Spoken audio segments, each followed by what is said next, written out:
Okay, good morning, everyone. Can everyone hear me? Okay, awesome. So I'm just going to read through the who I have in attendance just to verify that you are here. And if I don't call your name, feel free to let me know at the end. So it looks like we have Alana Moran, Carrie Ward, Charles Welge, David Wooden, Ed Brennan, Ed Davidson, Ethan Warren, Fred Mastriani, Ivan Vamos, Jacob Beeman, Jeanette Cato Marino, Jen Hogan, John Demura, John Mitchell, Catherine Ember, Chris Fitzgerald, Linda Vonderheide, Lindsay Brad, Lynn Wilkuski, Melissa Cherubino, Rima Shemaya, Rogerio Rodriguez, Sarah Belofsky, Susan Olson, Tim Gustafson, and Valerie Dean. Did I miss anyone? Feel free to unmute yourself and let me know. We also have Martin Daly joining us. Okay, if anyone else joins us as we go along, we'll keep track in our Zoom participant list. So good morning, everyone, and welcome to our December Bicycle and Pedestrian Advisory Committee meeting.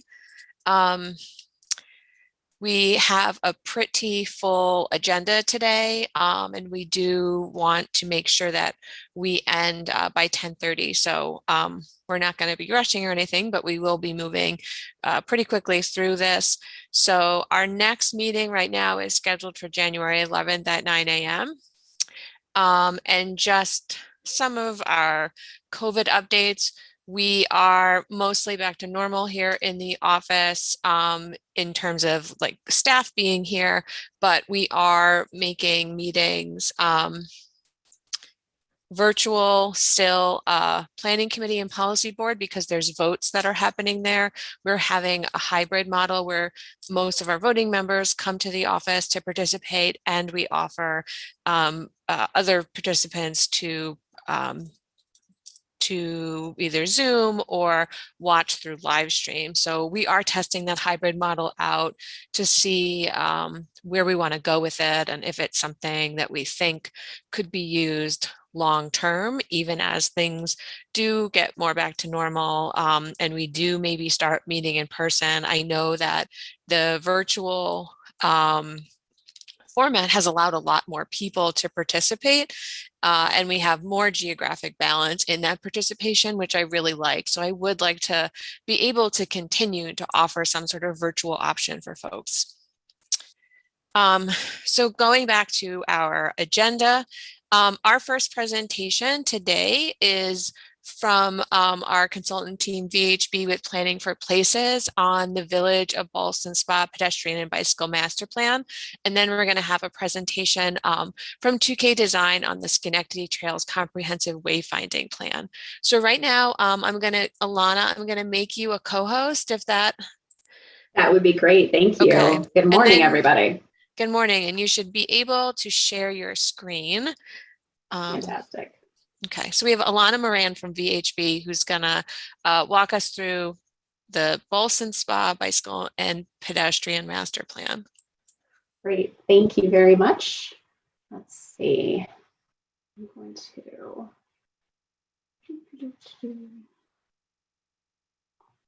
open up my screen, hopefully, so see how this works. I'm afraid I'm working with one monitor today, so it gets me not quite as good with that part. All right. Gallery. Share screen. Here we go.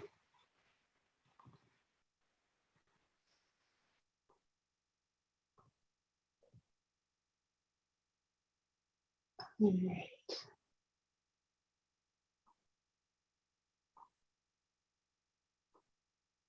Oh boy. I'm going to unshare for just a second. Let's see.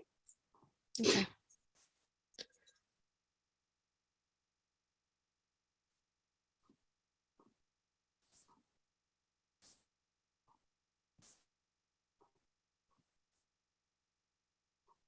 See if this will open back up, which of course it's not doing.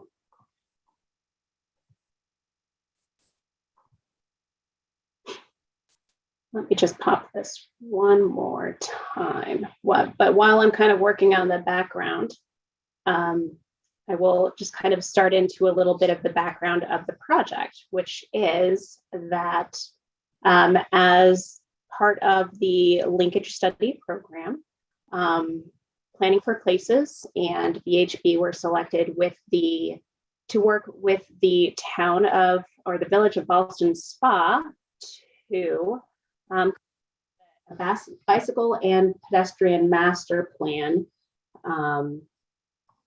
in a portion of the downtown. So let's see if it will now share.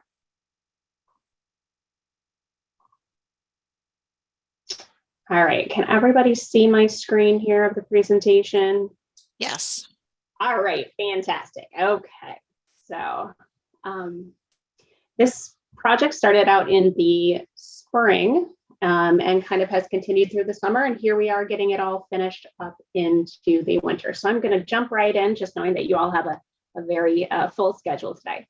So the real purpose of the plan was to enhance the village central business district surrounding area and the Route 50 corridor, which runs right through the middle of the village of Ballston Spa, in order to improve safety and create that connected multimodal transportation network. Then to have a plan in place, the village is then able to go after funding sources to achieve that multimodal goal, to make sure that all of their residents are and visitors are being accommodated, and then use that plan once it's in place to kind of leverage funding. So the study area here, again, it's not the full village, but it's a big portion of it. Kind of the southeastern portion of the village out into the boundary there, where it actually goes a little bit beyond the village boundary in order to connect into where the Zimsmith Trail actually currently ends. There's been a lot of work done in the village of Ballston Spa, a lot of previous studies, several current studies, several things going on in the surrounding area. So the village had completed an economic development plan. There was a CDTC Complete Streets workshop that Planning for Places conducted in the community, which was great. Then the Capital District Trails Plan, as well as concurrently for this one, Saratoga County was completing a feasibility study in order to extend where the Zimsmith Trail ends on the east side of the village up into Spa Park. So being able to coordinate with all these different things was really important for this project. So of course, when you're in a built-up setting, there's a lot of trade-offs when you're trying to provide for multiple users with limited space. So for instance, a lot of the village residents feel like there's a need for increased parking, but they also feel like there's a need for a dedicated bicyclist space. So how do you have both of those things happen at the same time?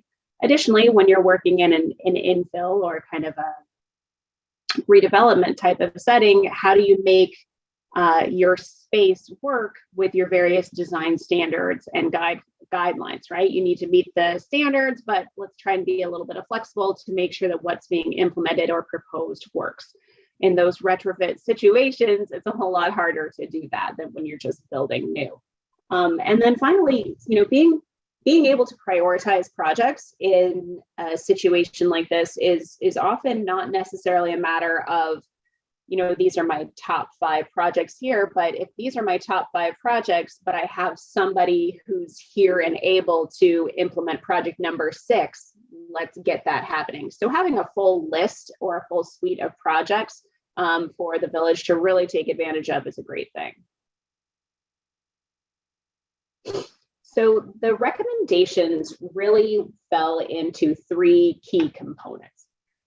There was kind of area-wide recommendations, the treatments that can be used anywhere within the village itself. There were some location-specific recommendations, say that the sidewalk network was missing a key piece to bring residents from kind of the outer side of the village into the downtown. So a very specific location. And then connecting to the Zim Smith Trail was also one of the very fundamental aspects of this project.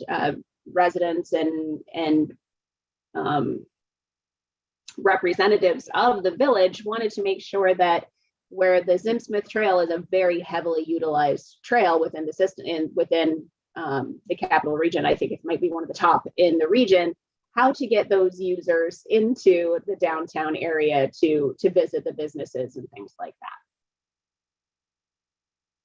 So again, those area-wide pedestrian and bicyclist treatments, things like sidewalks certainly was really the biggest one, is finishing the connectivity within the village. There's already a good network, but it's in a lot of different levels of disrepair. And then there are some areas that are missing. And then because it's done owner by owner, there's a lot of different types of sidewalk. Is it asphalt? Is it concrete? Is it 5 feet wide? Is it 4 feet wide? So there's a lot of differences in the sidewalk, but just completing that network was really the biggest thing. Bicyclists, those more utilized intersections, high visibility stuff, especially within the Route 50 corridor itself, but potentially raised crosswalks in some areas where the crossing is more defined and where speed reduction might be a great thing to be doing. We also talked about RRFBs, so the rectangular rapid flashing beacons in a couple of locations. And then specifically for cyclists, providing marked shared lanes, bicycle lanes, or the potential for a shared use or a side path. So these are treatments that can be done kind of not just within the study area, but within the overall village itself.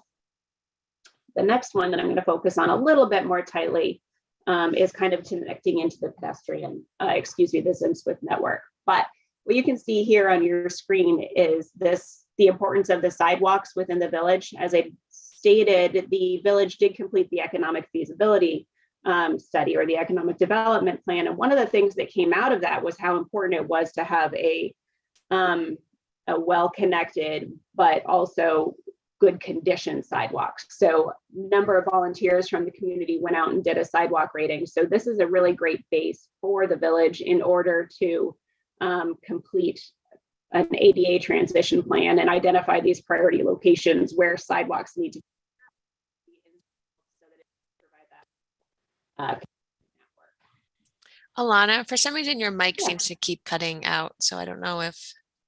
Let's see. Maybe if I stop moving my head, that will help. Let me know if that continues to happen.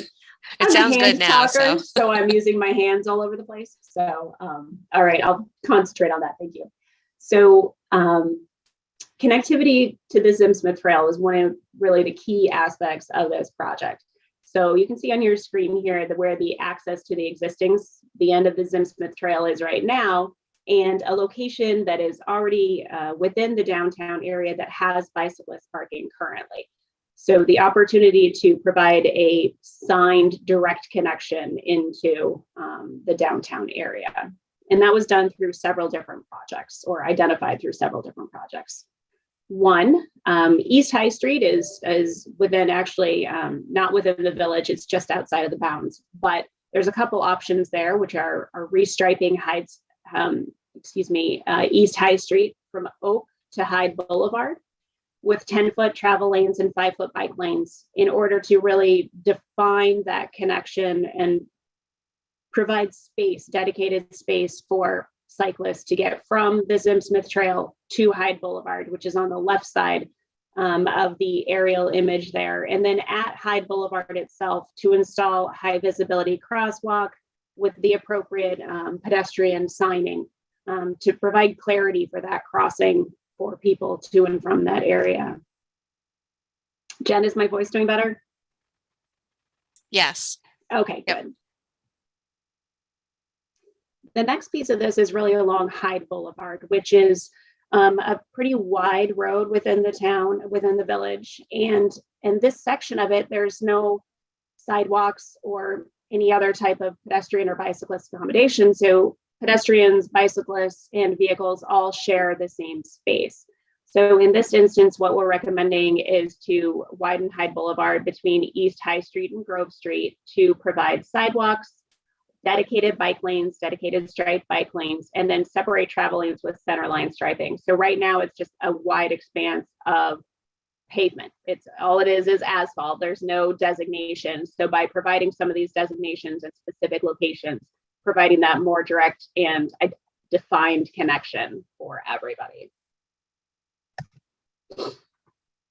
Then once reaching Grove Street, the idea is to then continue with wayfinding signage. And in this area, sharrows as opposed to dedicated bike lanes due to the width of the roadway itself.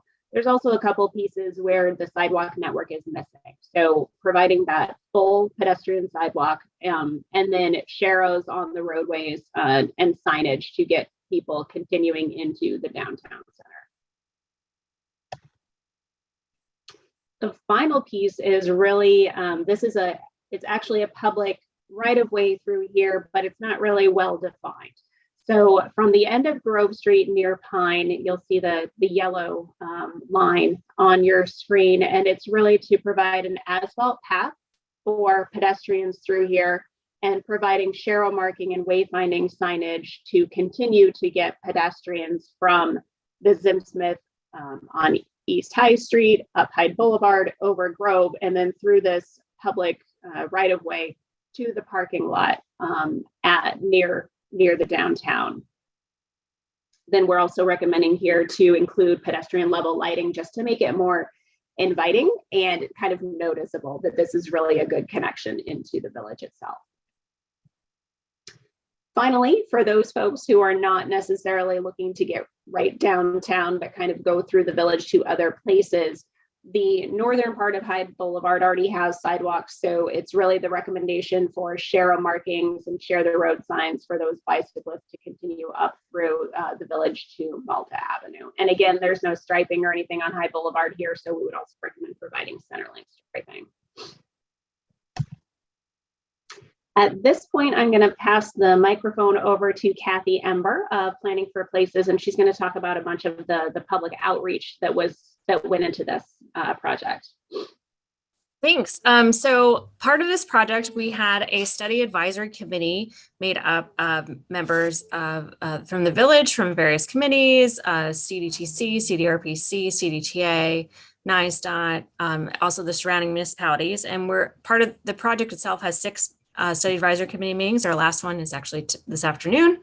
And we also did a number of focus group, stakeholder focus group meetings, 2 focused on the downtown business owners and that the downtown area, 1 focusing on the outside of the downtown area and 1 focusing on the Zim Smith Trail. In addition, we had a conversation with the county as they were developing their feasibility study for the Zim Smith Trail too. We had a public open house. We were able to have it outside at Kelly Park in June. And during that week, we also had a pop-up demonstration project on Hyde Boulevard for the week, a few days before the open house and for the rest of the week. And as well, during that time, we also had a demonstration project survey just to get feedback on what people thought of the demonstration project itself. And then finally, we had a virtual public meeting on November 18th. Next slide, please. And so part of the outreach process, we have a project website. We did a number of press releases related to the first open house, the virtual public meeting, the demonstration project. We used social media postings that the village posted on their social media accounts. They also posted some materials on their website as well. And we had a pretty wide distribution list of people interested in the project. It's, I think, 140 or so at this point, where they get frequent project updates on, taking the demonstration project survey when the public meetings are coming.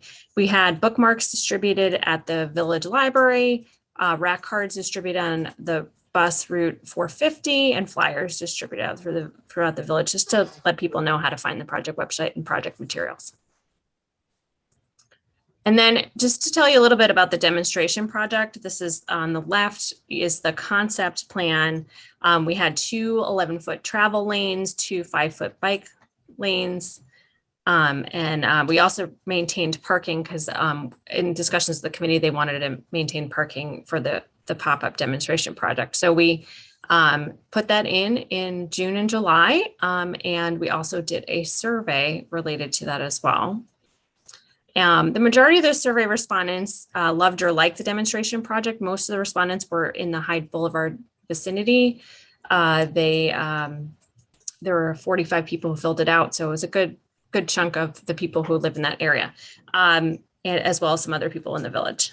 There was one comment, I like the village, that the village may become more safe for bicyclists and pedestrians. I mean, I think that was the theme of what we heard about it, like that it was an interesting idea. They'd like to see how the village could be more safe for bicyclists and pedestrians. There was somewhat mixed responses in terms of permanent pedestrian and bicycle facilities when people were asked if they wanted it on their street. And I think a lot of that has to do with the village doesn't really have any bicycle infrastructure at the moment. And I think people are less familiar of how it would work in their neighborhood, their street. But certainly sidewalk improvements and connections to the Zim Smith Trail, we heard a lot throughout the public engagement process, were really important to them. And then we have this is the project website link where you could find project materials. There's a few questions in the chat. There was one just related to public engagement, which was whether we could give some examples of what people didn't like. I think in terms of, if you're asking about the demonstration project, some people were concerned about how far the bike lanes were out in the street because there was the parking lane and then the bike lanes. But I think that's mostly, again, it's sort of like an educational piece of like, here's where actually the bike lane should be. They were used to being further over closer to the curb, I think. So that was the main thing that came up, I think, unless there was anything else you wanted to add, Alana. No, I think that you're absolutely right on that. Yeah. Okay. And there were some other questions about alternatives for linking with the Zim Smith or.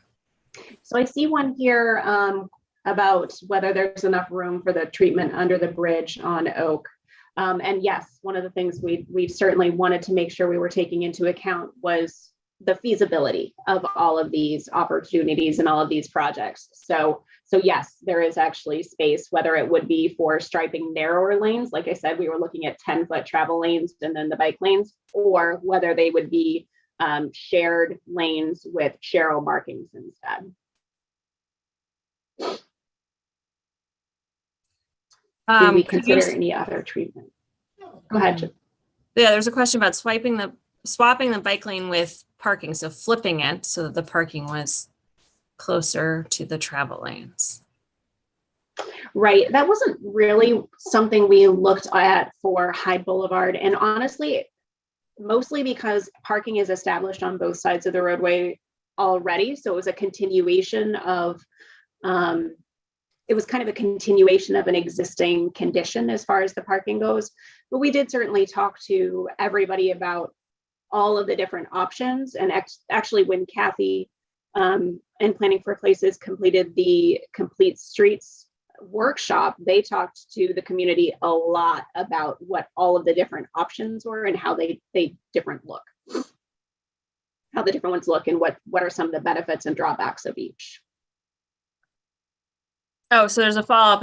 The note was about protected bike lanes. I mean, so the plan actually doesn't really get in all to the specifics about Hyde Boulevard. There's some alternatives. So there's the next phase of developing the actual treatments for Hyde. What are your thoughts on sharrows? How aware do they make drivers that bikers are present? I find that people do not pay attention. Generally speaking, I think that they definitely need to be used in conjunction with other things. So if one of the things we talked about to the community was specifically with Hyde Boulevard, you can't just put in center lane striping and expect that to be the fix. You can't just put in parking lane striping and expect that to be the fix. So also with sharrows, making sure that the sharrows themselves are in the right part of the lane And then also having the share the road signing. And it may be more difficult in kind of higher volume areas, I think. But on an area like this where there's not quite as much traffic, I think that they would actually be a nice benefit to, as compared to having nothing, which is what's there right now.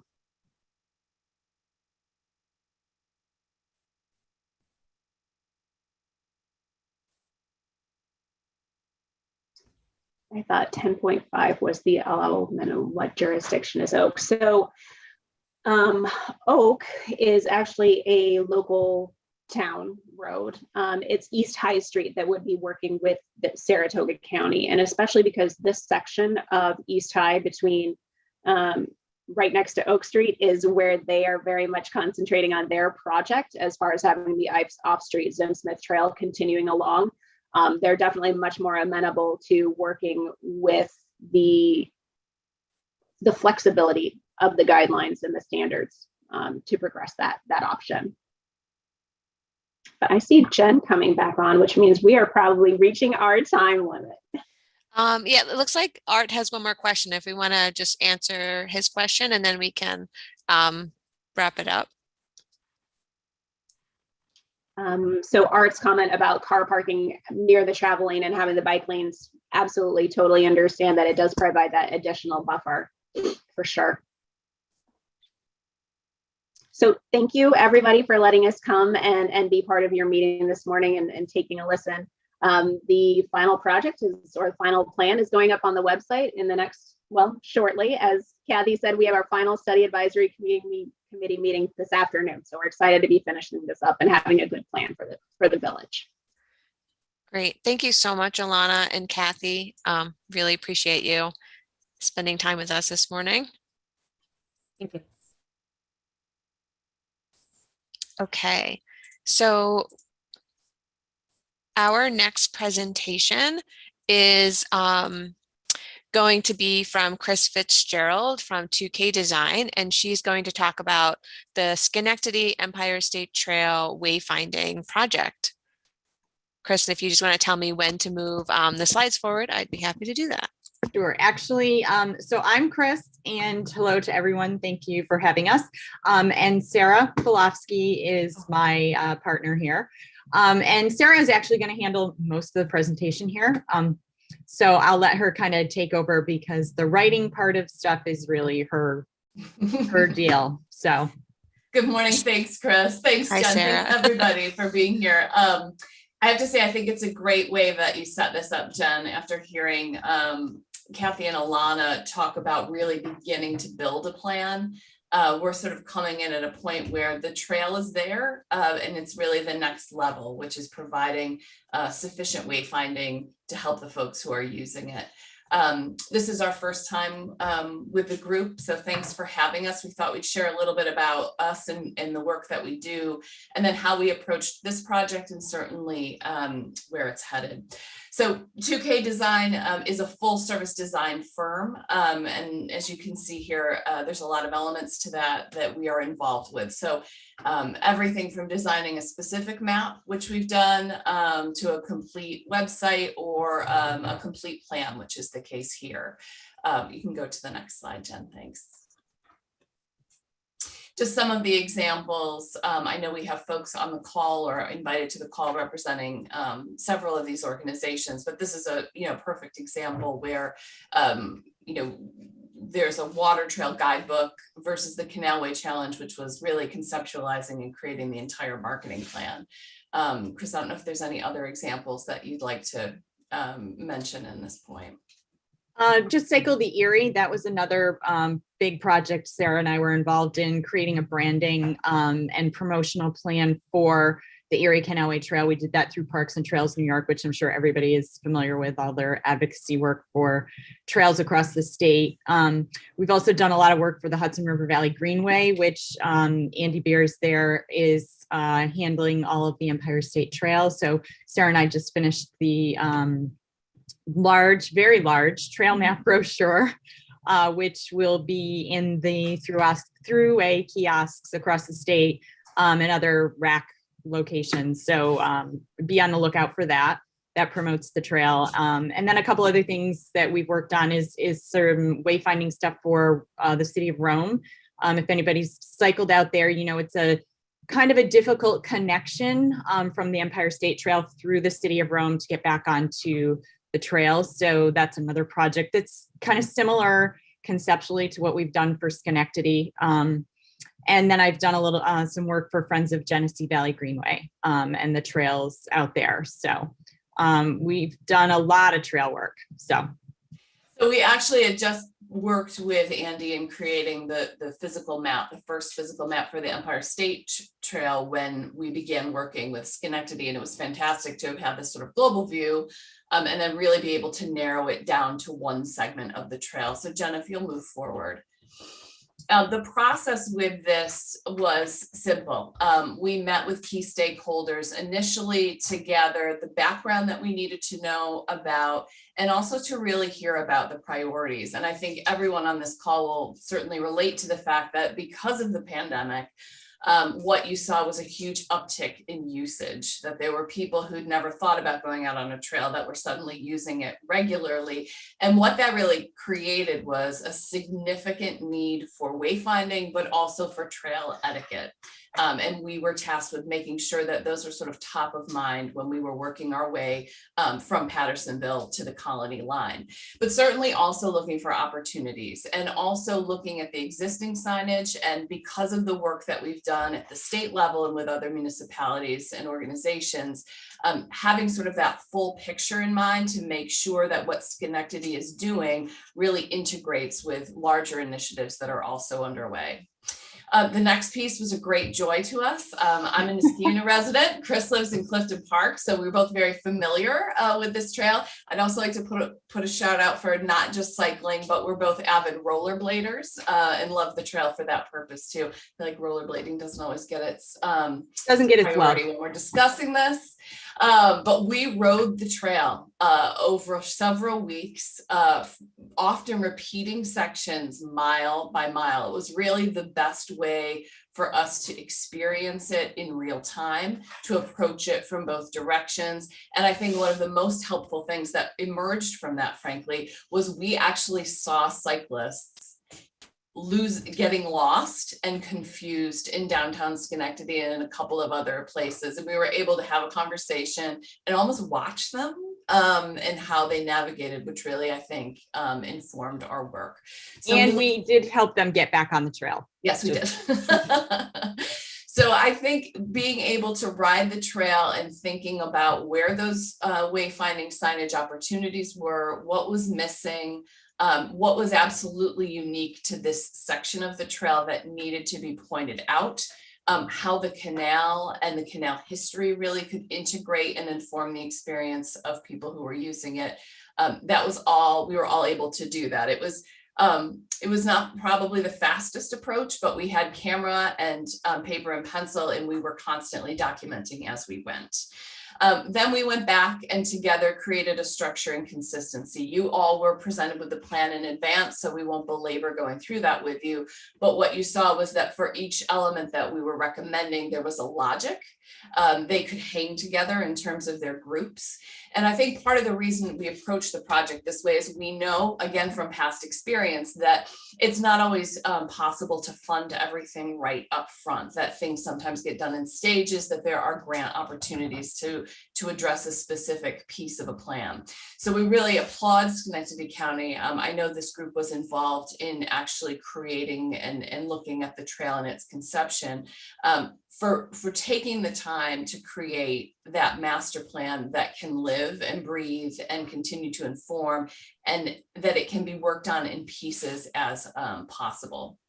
So again, as we put the plan together, which you all have, we addressed the priorities that were given to us. And then, as you can see, created additional opportunities that we thought were both beneficial to the user and also certainly unique to Schenectady's portion of the trail. Chris, is there anything else you want to add to that? Not really. Great. Yeah. So we can go to our final slide. What's next? So the plan, this is the public outreach piece of this, was distributed publicly on November 16th. We generated media coverage in the Gazette, the TU, and News Channel 10. It was pushed out through multi-channel social press releases. Obviously, key people got it. And we were able to talk about it and really begin to ask people for their feedback. I know Art has already weighed in, and I just don't want to let time go without appreciating him for knowing this trail better than we do and providing really valuable feedback right away, and also supporting this opportunity. So at this point, the public is asked to provide their feedback through the end of the year. At that point, Metroplex will then work with the county, will sit back down and review that, and then begin to look at those recommendations, see if there are things that need to be added. And then the next step for us would then be to execute those plan components. So I know you have a full agenda. We'll go to the next slide if you can, Jen. And I don't want to take up too much time because Jen did provide the plan in advance. So certainly folks have questions, we're here to answer them. But also we very much encourage and invite your feedback. You can see the info at Schenectady Metroplex. That's the email to share your feedback, especially this group. We'd love to hear what you have to say based on the plan that we developed. Thank you, Sarah and Chris. If anyone has any questions and wants to unmute and ask or put them in the chat. But like Sarah mentioned, I sent the draft plan out with the meeting agenda, and we'll also have it in our meeting notes. And I can, if anyone just wants to request it because they've misplaced it or can't find it, just let me know. I'd be happy to share it so you can look at it in detail. But I thought it would be great to have Sarah and Chris introduce themselves to our committee and to talk about what is going on with this plan, because I know that wayfinding, especially on the trail system, has been something that's come up pretty often and something we've all agreed could be improved. And this is a really great opportunity for Schenectady, because we know that trail is so close to downtown, and there's so many opportunities there to get people into downtown and visiting local businesses, and then also getting people downtown to the trail. So.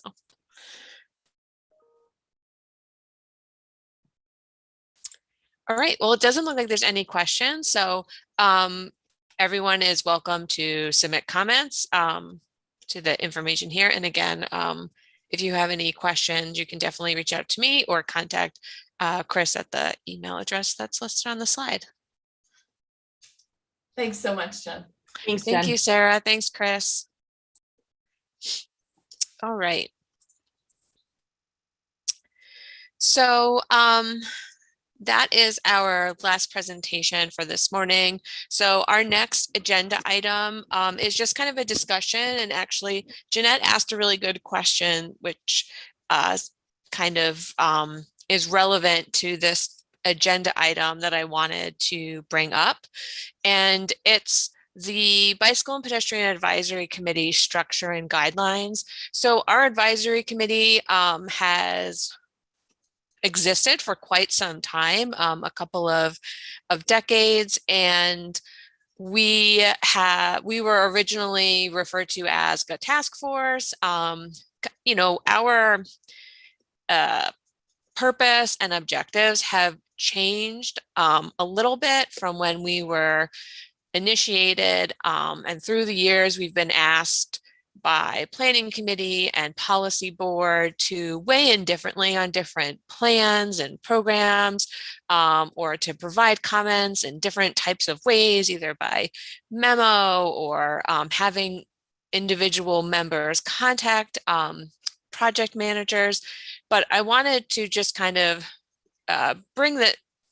reintroduce or refresh our objectives and goals as an advisory committee and how we can best serve CDTC, but also really meet our goal of institutionalizing walking and bicycling in the planning and programming and engineering process.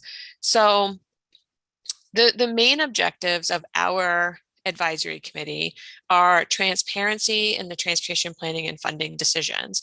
So my goal is to make sure that our committee is familiar with and aware of planning and programming initiatives that are going on here at CDTC and how federal transportation funds are being spent. And I see our advisory members as liaisons between CDTC and their organization or the public. Another objective is to provide meaningful input in local and regional transportation planning decisions with the goal of institutionalizing bicycling and walking. So we want considerations for people who are not using vehicles to be integrated into the planning and design process. And to do that, we need to be able to provide feedback on plans and projects. We are also building relationships as an advisory committee. We are a forum to really cultivate both to work with local planning and municipal officials, but also with advocates and other stakeholders. But we do need a balance of our local government people, our advocates, and other decision makers at the table to really be most effective. And then also, you know, as bicycle and pedestrian issues come up, we want to be able to provide constructive guidance to all the transportation planning agencies and organizations in the region. And then, of course, ensure residents have an opportunity to give input and receive a response. Our advisory committee meetings are open to the public, which is why we live stream them to YouTube. And we've always, you know, kept them open to the public, and we invite anyone who ever reaches out with questions about walking or bicycling infrastructure to join our committee or to just even listen in on a meeting. Does anyone have any questions about our objectives?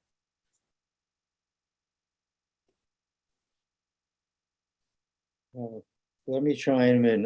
This is Ivan. Hi, Ivan. They're great objectives. I think you should also reach out to surrounding regions and other MPOs, such as up in Glens Falls, as part of your goals, because we have broader trail systems and broader transportation routes. That is a good point. I work closely with Jack at AGFTC, the MPO just to the north, on some, you know, bicycle and pedestrian planning issues, but he hasn't come to our meetings. But that raises a good point, and also gives me ideas for maybe how we can invite him to talk about some of the activities that are going on there, because, you know, part of our region, Saratoga County, is also in that region. And we, you know, our neighboring MPOs are also doing good work, and we could also learn from them. That's why we had GTC in our last meeting talk about some of, you know, their ongoing initiatives, but we should continue to do that. Thank you. Sure. Yeah. Jen, can I say something? Sure. In some recent issues that I've been dealing with, there seems to be kind of a general consensus that the culture of maybe the institutions that are responsible for making some of these structural changes in our communities may not be a culture that is on board with bike and pedestrian safety. We seem to be missing the boat, especially as it pertains to our entryways and our bridges and our connectivity, where there is like highway systems that run through that appears to be where some of the deaths have occurred recently for bicyclists.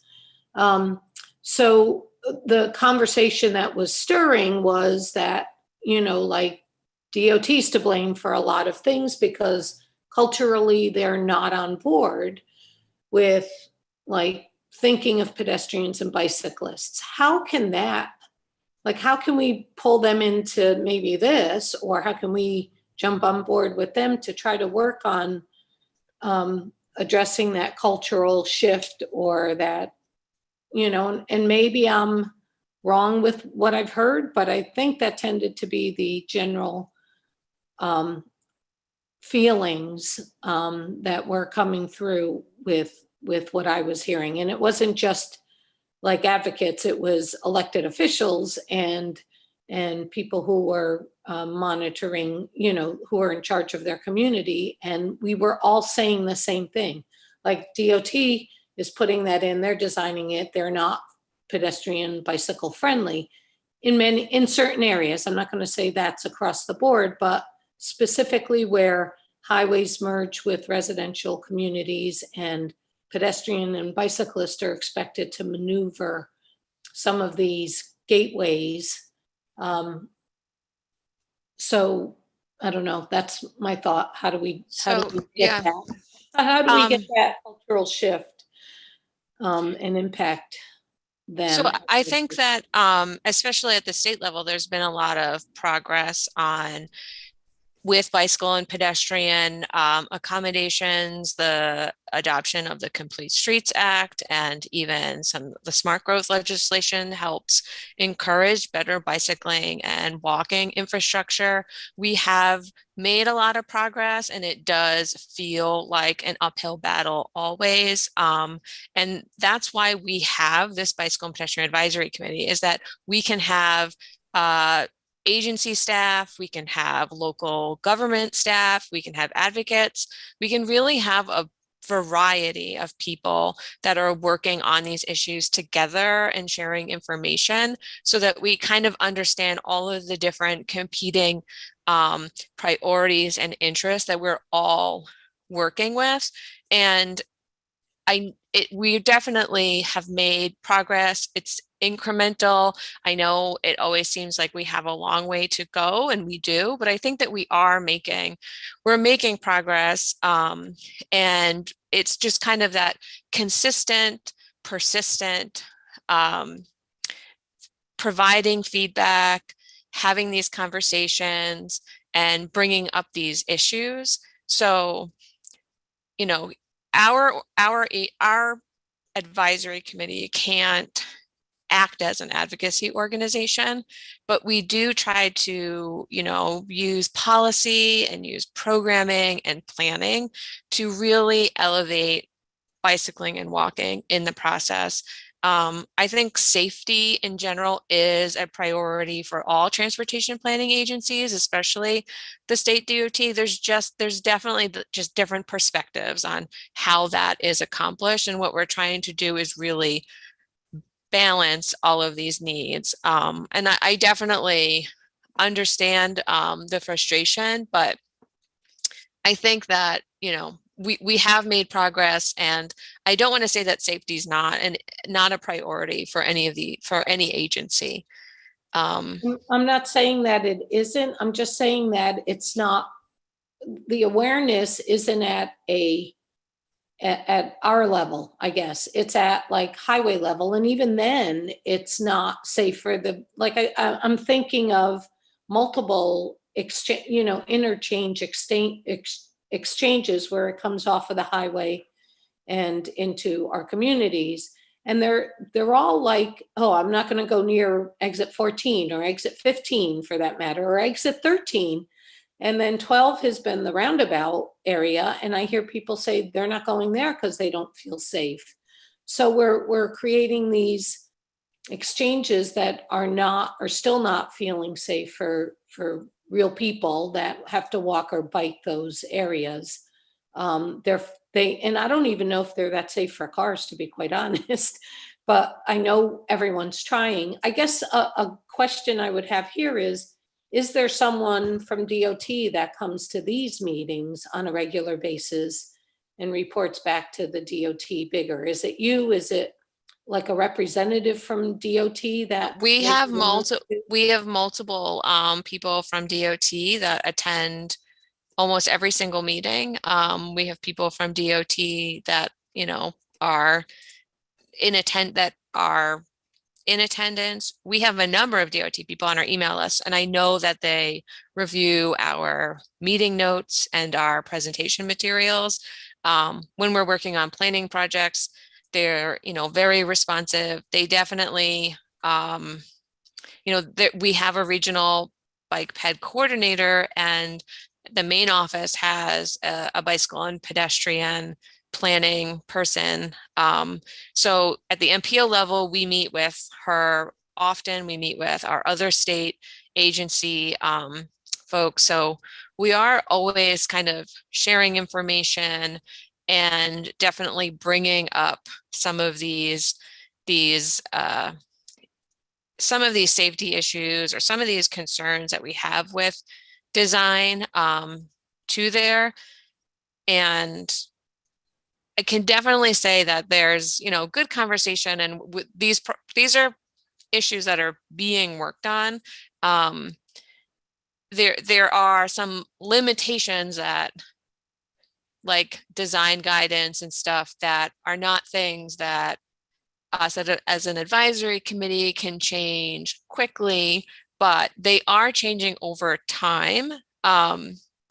So I think I totally understand your concerns and I agree, but I do think that our DOT partners deserve some credit for coming to our meetings and listening and always providing impact. And, so Valerie just noted, and she's absolutely correct, is that New York State DOT has a self-created policy of preservation first. So they're in preservation mode, which means they are principally, their number one goal is maintaining the existing system. So they are even limited at what they can do to roadways right now. So obviously policies change, things change, but we just need to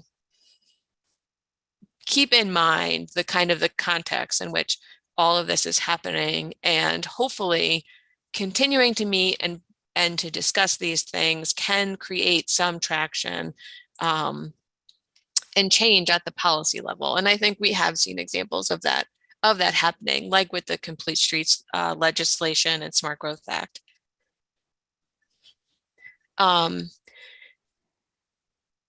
Someone asked about maintaining bike ped crash data. CDTC does have access to the state crash database, and we do pull that information as requested. That's pretty public information. So people are writing lots of really good comments and ideas in the chat, and I want you to know that I'm going to make note of all of these. These are really good ideas, but I do just want everyone to keep in mind kind of, and this will go to our next slide, of that we don't want to lose sight of the big picture. I don't want our advisory committee to kind of get bogged down in single issues or single locations. That our main objective really is making progress and making bicycles and pedestrians part of every project and process. And I know that sounds really frustrating to hear, because it does seem slow, or it does seem insufficient, but I just want to remind someone, and I think someone had their hand up, Tina. Yeah, hi, Jen. Thanks a lot. Hopefully everybody can hear me. Yep.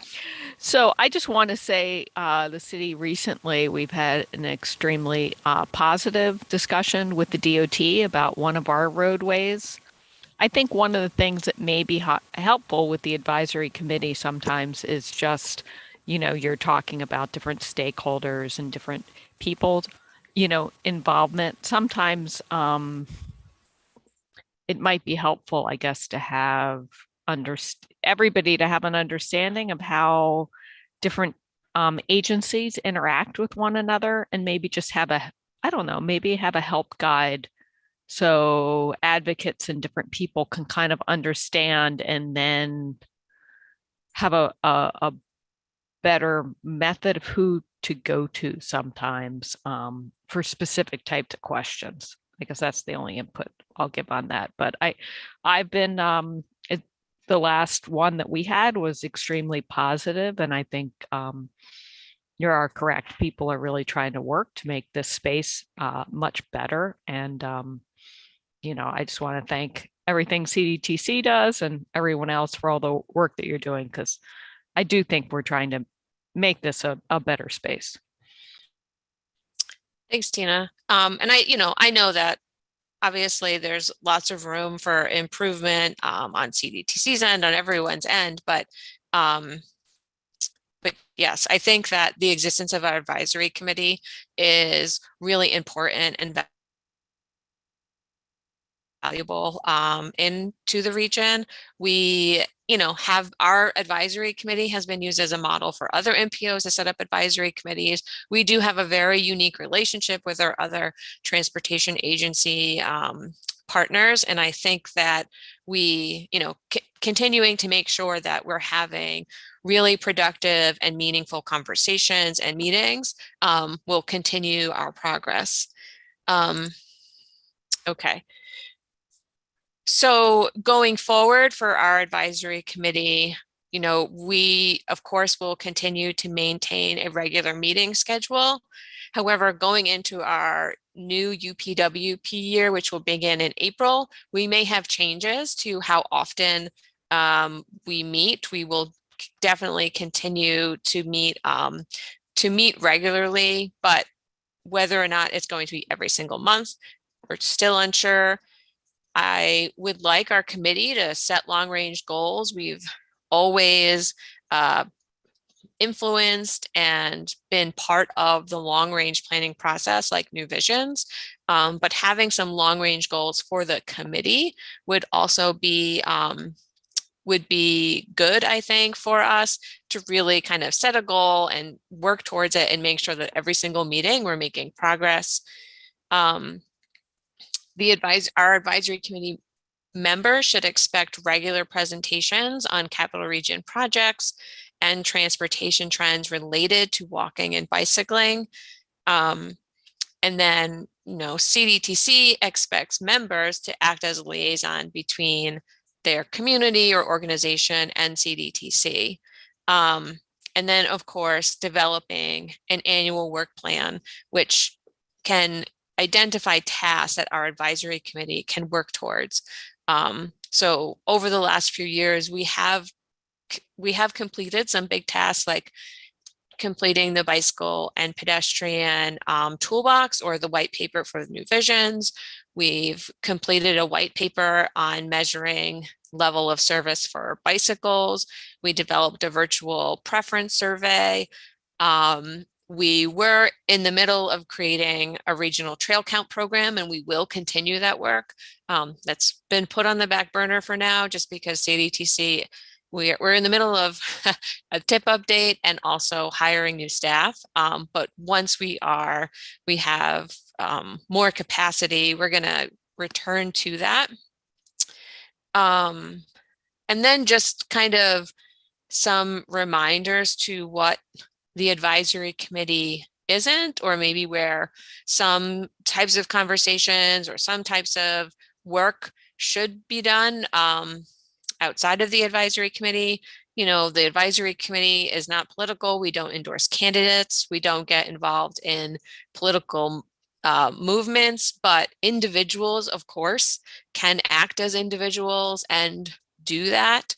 But as a committee, we do not do that. We don't focus on a certain organization or members' pet causes. So if there was a nonprofit that was working on, one specific legislative issue, that's not something that CDTC can help with or move forward. And again, not losing sight of the big picture, which is really creating a better process.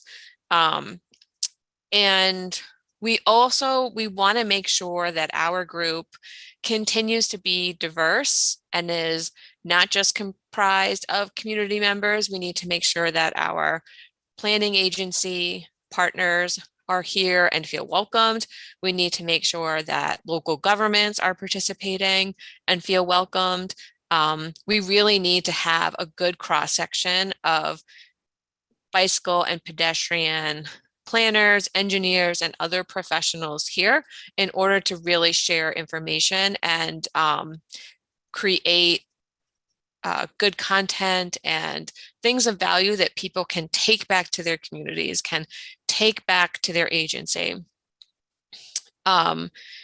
Groups that are just comprised of community members, those are advocacy groups. Those are like our bicycle coalitions. Those are really great groups, and we're really happy to have bicycle coalitions part of our advisory committee, but our entire advisory committee cannot be advocacy individuals. And then also we don't organize recreational activities. That is a function of clubs. So again, I just wanted to kind of refresh our, what our purpose is and make sure that we're working towards specific goals and tasks. So over the next couple of months, I'm going to, lead some maybe conversations on task proposals or goals for our advisory committee. And if there are things that you've been thinking about that would be helpful, or that you think that as a regional planning organization we could focus on, I would really love to hear from you. Does anyone have any other questions or comments?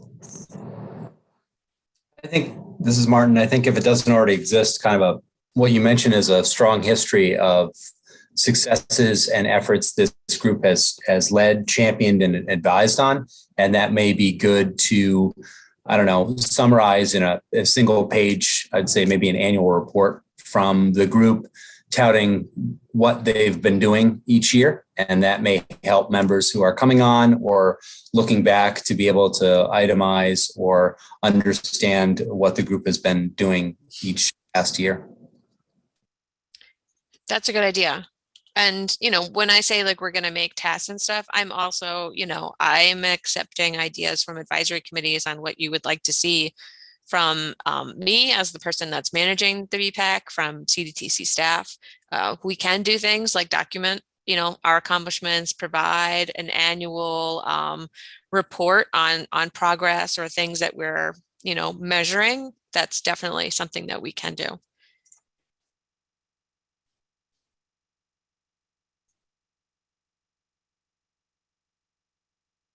Okay, so this is just the beginning of a conversation that we will continue to have. So our next agenda item is a summary of the CDPHP cycle and SCOOT program. Lindsay, if you're still in the call, are you able to unmute? Here. Yep. Hi, Lindsay. I've got Steve Bratzbis, our operations manager, here with me as well. Hi, Steve. I know we're running low on time, so we'll try and go through quick and let people ask any questions that they want. So we are proud and excited to announce another record-breaking season for CDPHP Cycle, our 5th season. We had over 70,000 rides, which broke our previous record of 41,000 rides. So a huge season this year, highlighted by our expansion up into Warren County. May 24th, we launched up in Warren County. We had bikes in Glens Falls, Queensbury, and Lake George. We started with 20 bikes and 4 rack locations. In September, we added some bikes onto the campus of SUNY Adirondack to give their students a chance to try out the bikes and give them an affordable and easily accessible mode of transportation to ride on the Warren County Bikeway, as well as getting into and out of downtown Glens Falls. And we also saw some people ride all the way from Glens Falls up the entire bikeway to Lake George. So that was really cool to see, something that we hoped would happen as we built the system up there around the bikeway.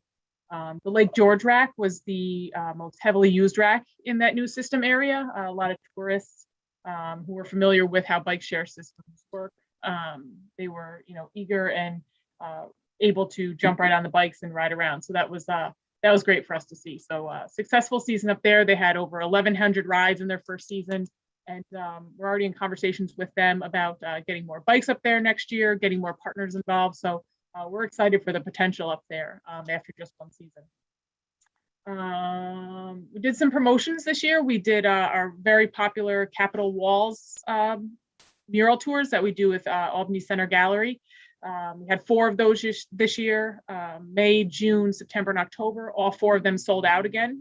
25 people were on either their own bicycle or a CDPHP cycle bike. And we're able to see all of the murals in downtown Albany led by the staff at the Albany Center Gallery. So that's something that continues to grow in popularity, and we'll be working with those folks again in the off season to plan those tours again now that they've got some new murals that they recently put up in downtown Albany. So moving forward in the future, we're in some conversations for some new expansion areas. Can't really say yet, but I can say it's, if it all comes together, we'll be ready to announce it in the springtime, and it's a very good piece to our overall network system. So we're excited about that. We also, right now, plan to have some e-bikes into our fleet by the summertime of next year. So we'll get those in. Steve and his team will do some testing and some, some runs on those and get those into the fleet as soon as we can to give folks that new option. And also, something that's going to look different in the springtime is the back end of the bikes. We're getting new controllers, basically new brains of the bicycles. Run off a QR code system now, so you won't have to punch in your account number and PIN number like you had for the last 5 seasons. It'll all run off the app on your phone. So quicker, smarter, faster technology that should be arriving here to Steve and his team within the next month. So again, they'll do some testing in the off season and get those installed onto the bikes. And the plan is to have over 400 pedal bikes on the road next year, with a fleet hopefully of about 50 to 60 e-bikes to get us started and grow that portion of the fleet from there.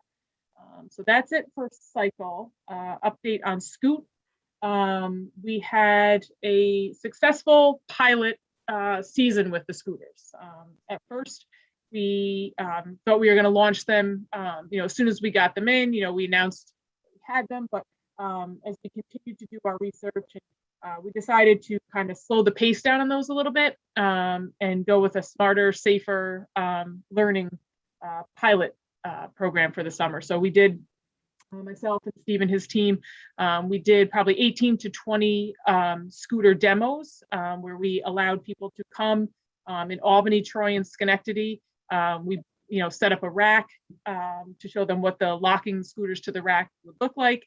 It allowed us a chance to teach people to ride the scooters, give them a chance on a controlled, closed street. We did them all over those 3 cities to give people a chance to ride them and learn about the rules and regulations for our system and how we're going to build it. So it was a good chance for us to teach people about the scooters, and we probably talked to a few hundred people over the course of these demos. So it was really good to kind of lay the groundwork for when they come out in the springtime as a full-on rental option. So we have about 100 scooters in our warehouse now that Steve and his team have been working on and we use throughout these demos. So those will be out on the street in the springtime as well when we launch our 6th season of Cycle. Thanks, Lindsay. There is one question about the recently passed bill by the Albany County Legislature to require helmets for e-bikes and e-scooters. Yep. And how that will be addressed. So all of our messaging, all of our language, even before that legislation was passed, we always encourage people and ask people to wear helmets. We know that we can't force them to as far as with our pedal bikes, but now that Albany County has passed that legislation, it is something that folks will have to abide by, at least in Albany County. It gets a little bit tricky on our end because we cover multiple counties, not just Albany. But it's something that we'll have conversations with, some of the police departments in Albany County and, kind of see what their level for tolerance is going to be. And, if they are going to strictly enforce it, but we will still continue to tell people that they should wear helmets all the time. We can't, obviously in those other counties, we can't tell people that they have to, but we can highly encourage it as we have all along. As far as the e-bikes and the scooters in following that rule, folks will have to supply their own helmets for it. We will continue to do community events where we will give away helmets. We gave helmets away at our scooter demos. A lot of our community events where we do cycle tabling and that kind of thing. We'll do raffles and giveaways at the Capitol Walls Mural Tours. Everybody who participated got a bike helmet in their goodie bag when they registered. So, helmets are always high on our priority list. And now this legislation being passed, it's, a focus for some of the political folks as well. Thanks, Lindsay. And then Tina asked if you can share rides by county or municipality. Maybe, if that's possible, we can coordinate and just kind of create a summary for each county, if that's possible. I can give quick numbers right now, and then I can also send that out to anybody who wants, an extra breakdown, anything like that. Albany had just over 52,000 rides. Troy was 7,880. Saratoga Springs had 5,400 rides. Schenectady was just over 2,800 rides. Cohoes was 1,090 rides, and Warren County was 1,119 rides. So Albany, obviously, being our biggest system area, having the most bikes in it, multiple colleges who have bikes on campus. You see those numbers always higher in Albany than the other municipalities. But we saw some good growth in the the overall system, which we were excited about. Thanks, Lindsay. Sure. Okay. So we're just going to move on to our next agenda item, the Empire State Trail Map. So Sarah and Chris actually mentioned this. I think this is another one of their projects, but the Empire State Trail did release their updated trail map. There is a printed brochure format that you can request by contacting Andy Beers, and I believe they'll be distributed across different places across the state. It's a high level map. And if you want to see like geographic details, I encourage you to go to the website where there is an online map. And we'll include a link to that in the meeting notes. For our UPWP, we had a brief discussion about this at our previous meeting. CDTC did solicit for project proposals from the entire region. We received a handful of regions, and we will be evaluating and prioritizing those projects and studies. We'll share a list of the proposed projects and the proposed tasks for the UPWP in the next couple of months. And then we expect a new UPWP to be adopted in March, which will be our new work plan starting April 1st. And then the TIP project proposals were due December 3rd.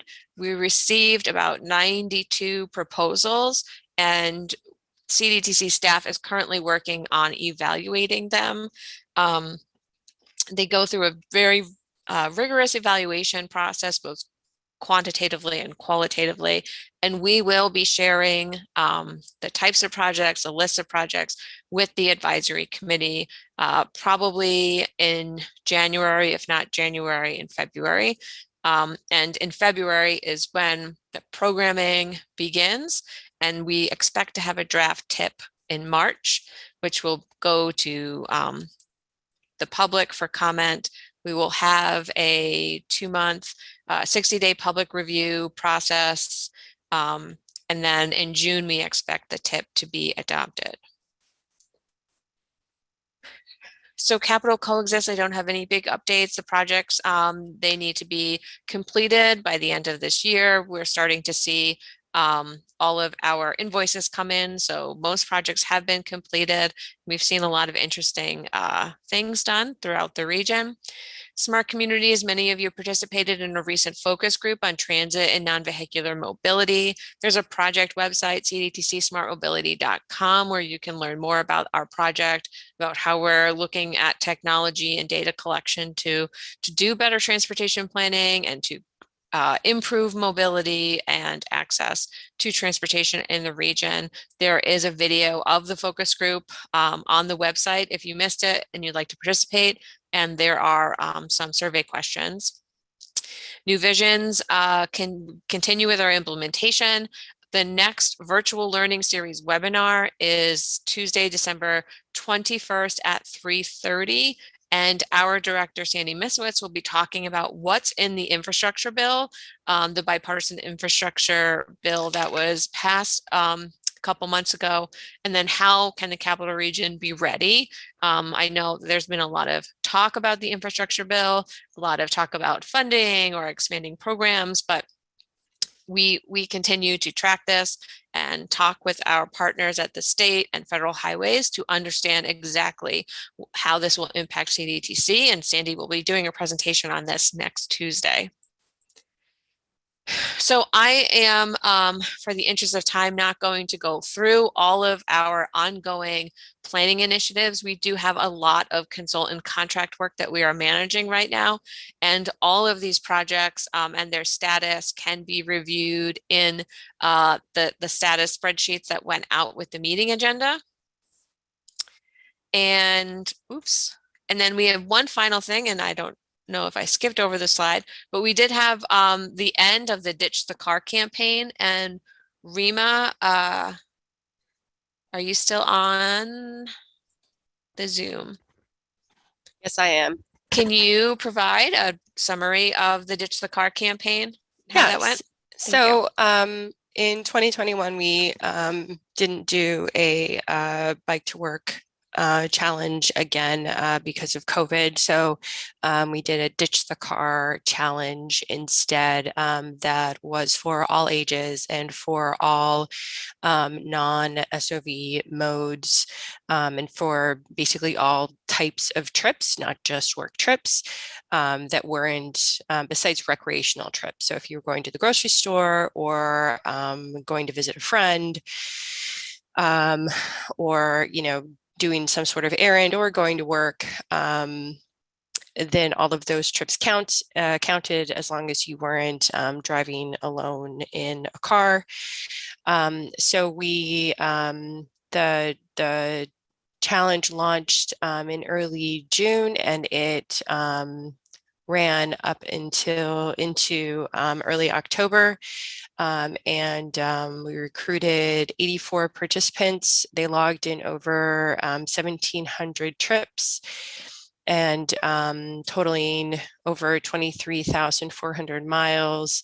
They burned over 368,100 calories and saved almost 940 gallons of gas, which translated to over 18,740 pounds of greenhouse gas emissions that were prevented from being released. And generally the feedback from the participants was really positive. Some people got really into it. We offered, we sort of tried to make a game out of it. We offered badges. So if you logged in one trip, you got a badge. And then if you logged in 5 trips after that, you got another one. And then I forget what it went up to after that. I think it was maybe 10 trips, you got another one. And then it went up from there. So yeah, we developed a sort of a platform on our website to run the program. So we're all set up to go for future years. And what we're considering doing is launching it again next year in tandem with the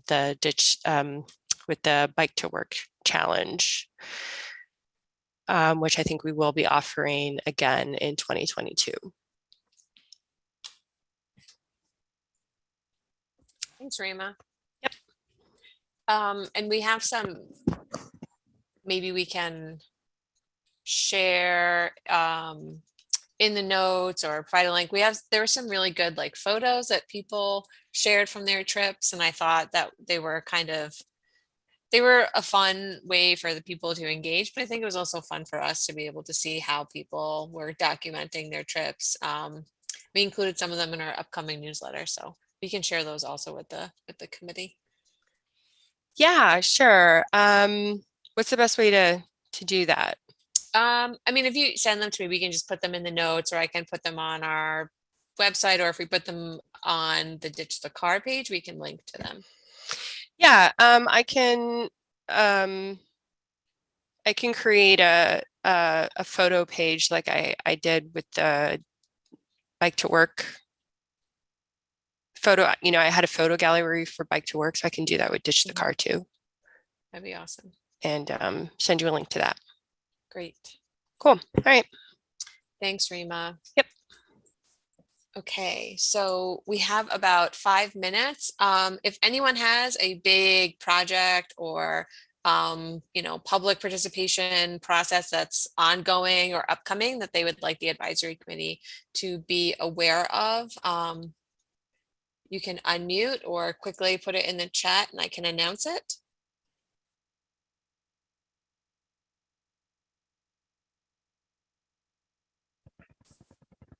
I noticed that Saratoga County has produced a bike map for and generated some trails up here. Jen, I'll send you a link to that information. Yeah, that would be great. I can share that with the advisory committee.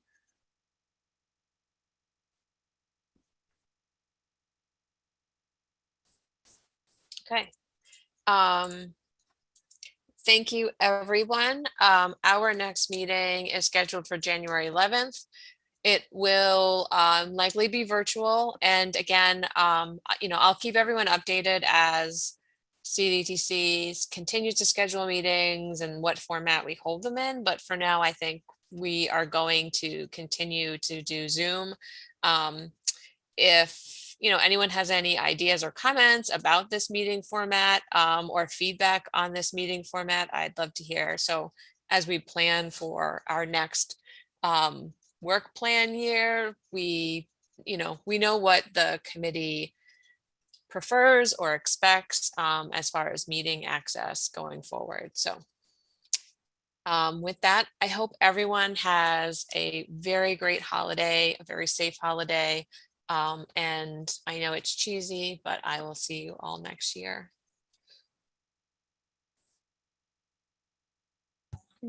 Have a great holiday. Bye. Bye.